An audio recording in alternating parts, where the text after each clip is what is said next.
Hey everybody, Big Z. Okay, I don't know what part this will end up being, but I think I'm going to title this one The Poseidon Adventure. One of my favorite movies growing up was The Poseidon Adventure. It came out, I forget when it was in the early 80s or late 70s.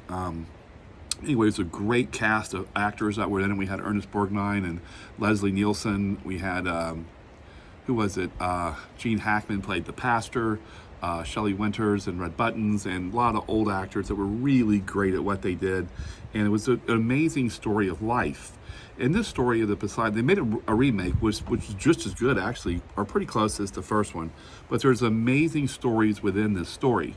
And in the story of the Poseidon Adventure, it's a good representation, like I said, of the life that we're living, an inverted life, and an inverted realm that we're in. In the story, there's a cruise ship, and it's out at sea, and it's on New Year's Eve. And remember the iconic scene of where that little girl singing that famous song, "There's Got to Be a Morning After," and so forth. Well, the ship gets hit by a huge tidal wave, and it capsizes the boat, and it's inverted, and it's upside down. And there's a lot of tragedies going on, and people have fallen, and explosions, and all kinds of stuff. It was just really well put together. But in the story, the survivors are there in this realm, the survivors of the realm, of the ship, and a part of them break away from the main, a small remnant breaks away from the main passengers that are left. The captain of the boat is one of those who decides that he says, I'm the captain of the ship, everybody's going to stay here until rescue comes. But a small remnant says, no, we can't stay here. We've got to go to the bottom of the boat, to the hull, because that is the only part that's above the water line. And if we don't get there, the boat's going to sink. And they decide, well, the boat's going to sink anyway, but that's the best shot we have at survival. And it takes some risk because you could drown in the bottom of this boat, but they know the only way they're going to get to rescue is to get up above the water line. Long story short is the majority of the people say no, we got to stay here. Because they can't figure out, they're 10 decks underwater. So the small group of I think there's 12.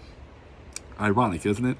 A group, I think, like 12 break away and they head to the hull of the boat. There's a young boy who plays a very critical role in leading everybody out. But anyway, one of the characters is a pastor, like a Baptist preacher kind of guy, and he plays an amazing role, Gene Hackman. But long story short, they start their adventure going to the bottom to get out. Okay, as in life, you've got to go down to get up because we've been inverted.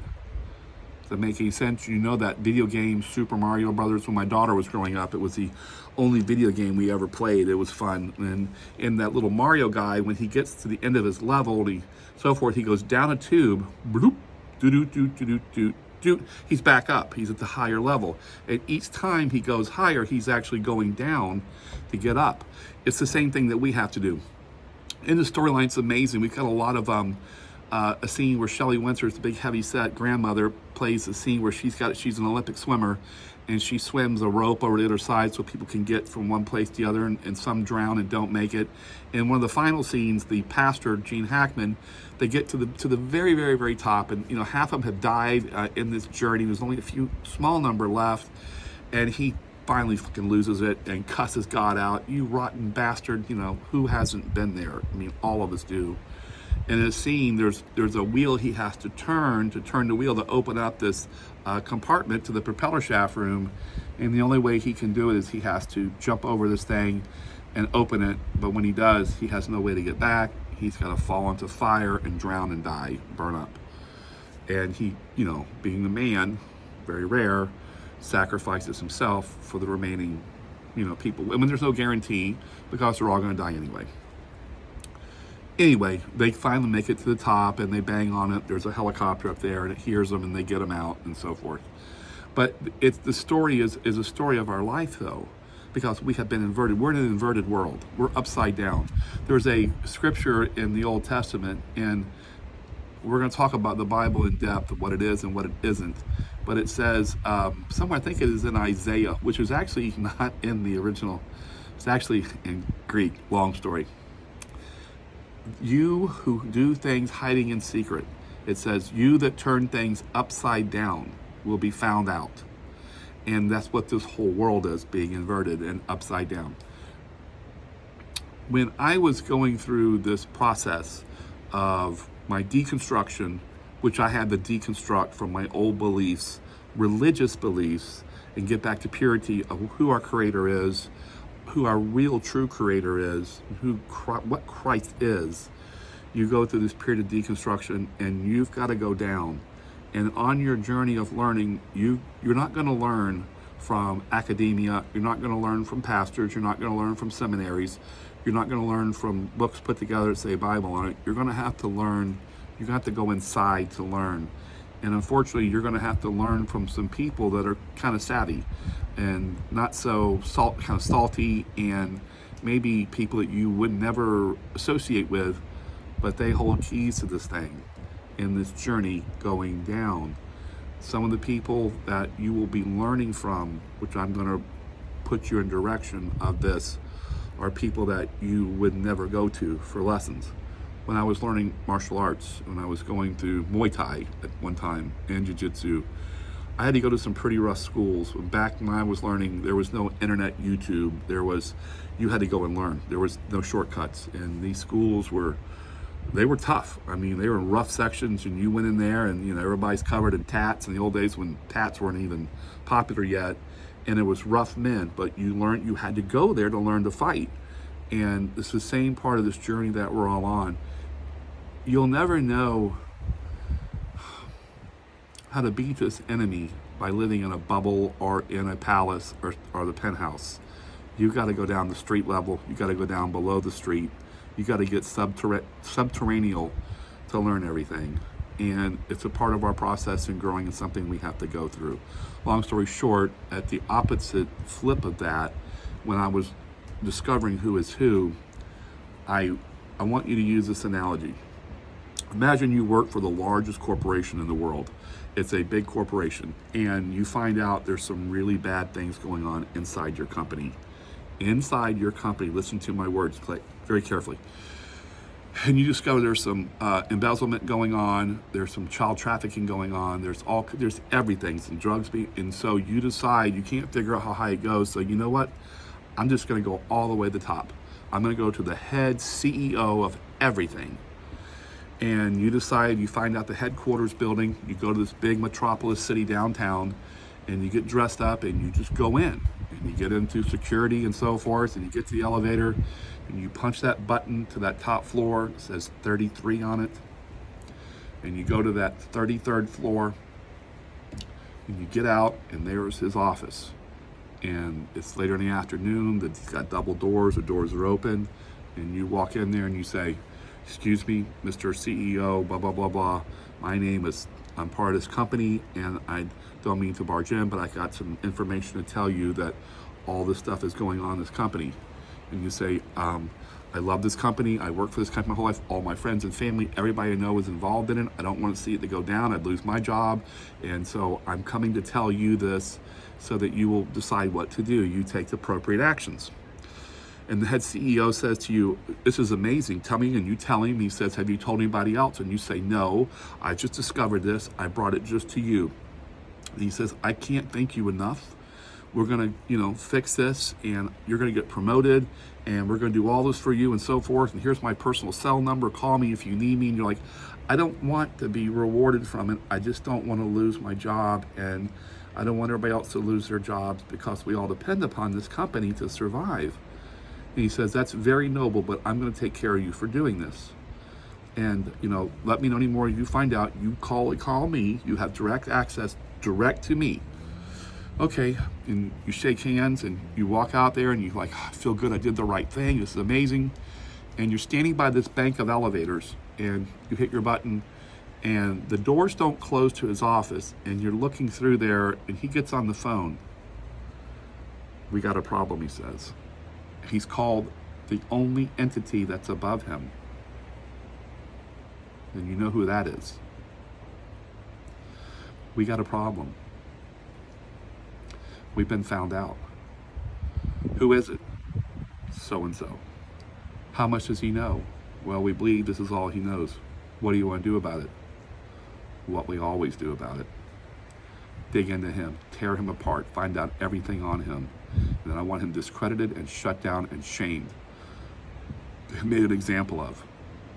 And you're standing there, and he doesn't realize that you're still listening. And right about then, the elevator comes to the top, and he goes, ding! And he looks up from his desk, and he sees you through that crack in his door, standing there by the elevators, not realizing that you've been there the whole time. And he sees that you've been listening to the whole conversation, and that he's found out. In horror, you take 2 steps back in the elevator, your whole world shuts down, it's numb. You look over, you hit the L for lobby. Elevator's really fast, this building, you're going down. And the whole time you break out in a sweat, you're numb, and you realize, oh shit, I've just completely destroyed myself. You get to the lobby, the doors open up, you take your step out, the beautiful white marbles everywhere. It's later in the afternoon, you see security men all standing all there in their suits, and you start your journey towards the front door, those big glass doors, and you're walking, and every step is like, you could hear everything, and you hear nothing. And you're walking, waiting for them to capture you or take you down or something. And you heart beating out of your chest. You make it to the front doors, you step outside. I gotta get a taxi, where are they? I'm sure they're watching, they have to be watching. You get your taxi and you drive off, get back to your hotel. You're there, are they gonna come get me tonight? What are they gonna do? How's this gonna happen? You can't sleep at night.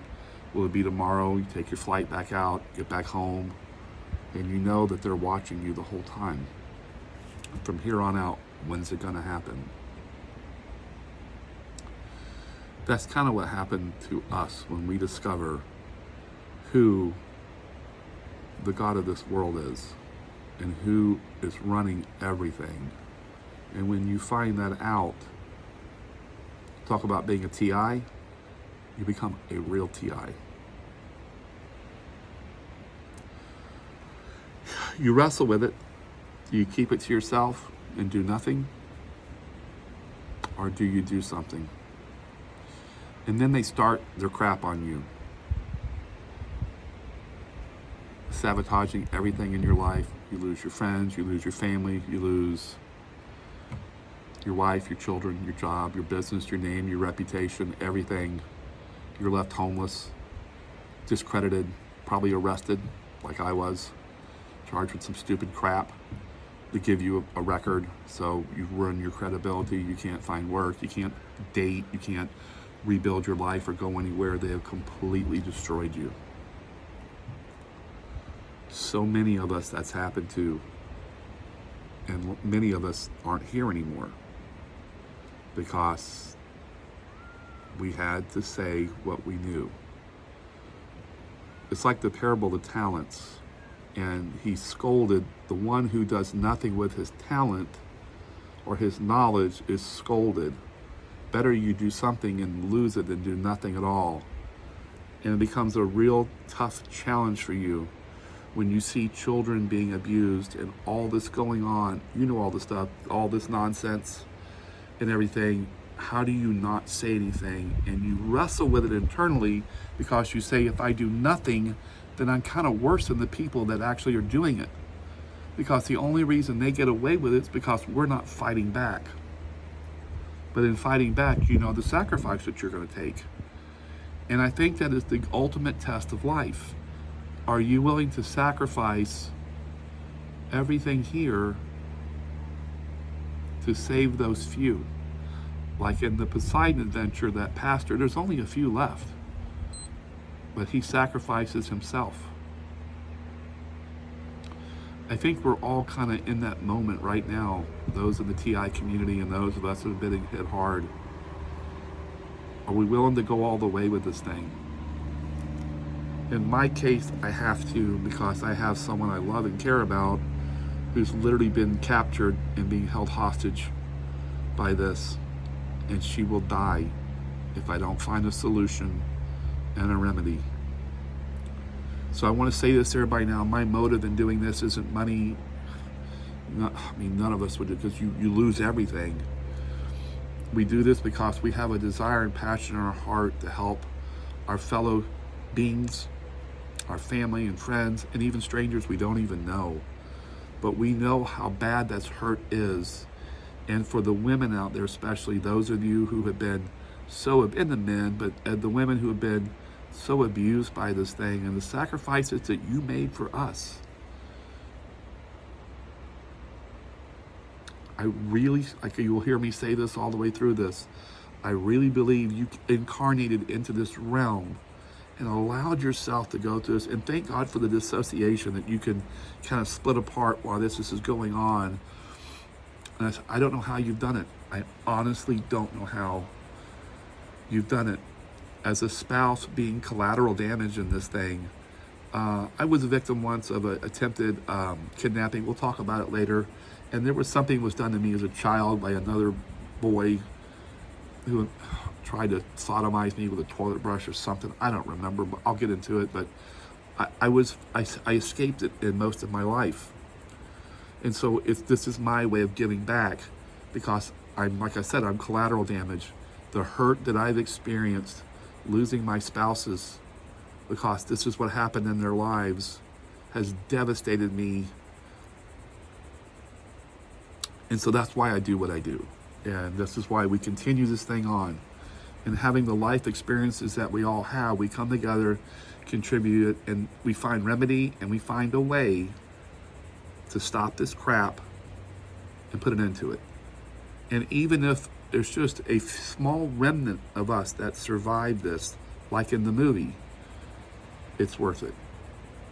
For me, if my life can only help one other life, then I've done something.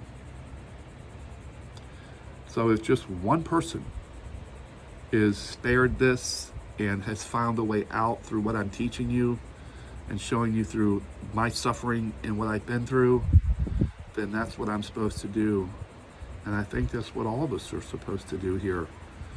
We got to be wise. We got to be sharp about it. And you know, isn't it sad, everyone, that of all the horror that we've been through, to be now have these agents and these people posing as TIs and all the shit that they're doing to us to stop us? Isn't it just like, haven't we been through enough? And sometimes, and we'll talk about going back to who the real creator is in my story, which I'm going to share with you, which started this process for me, that we cuss and scream at the God that it's his fault. And I'm going to close it with saying this. When you realize that that man in that office that I went and saw, that is like the Star Wars movie Darth Vader, when the young Luke Skywalker finds out that evil is really his father. How do you fight your father? And the scene where he cuts his head off in his dream, and he takes the mask off and it's his own face, being that his father lives within him too. That's an eternal, you have the internal battle of that entity living in you, and yet you have to fight it at the same time. And if I can tell anything to everyone out there, especially to the ladies and to the men, I guess, the bottom line of all this is, the problem we have is one entity, and he's bad daddy. We have a bad father. And that's what makes it so hard for us to do what we have to do.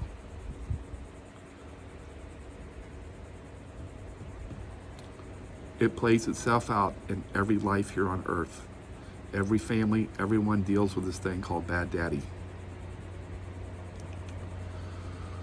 That's our war, and it's part of your process of growing and understanding it. It's hard. Anyway, I'm going to end it with that for today. Let that sink in a little bit. I know there's not a lot of remedy in today's session. Remedy comes from first knowledge and knowing, like I said, who your enemy is and the structure. We're going to talk in depth about Hegelian dialectic and the levels that it is. And the religions of the world are all one religion. It's all worshiping one God. His name is El Elyon, which is the God of gods. He's not the creator. Remember, gods are created beings. So El Elyon or some will call him Yahweh. The Sumerians would call him either Enlil or Iki, and that's who this war is against. Anyway, I love you all. Next session will be, I don't know, I'm going to lay it out tonight, but it's going to get pretty it's going to get pretty intense here. Anyway, I love everybody. Hope you have an awesome day, and we'll see you in the next session. All right, bye.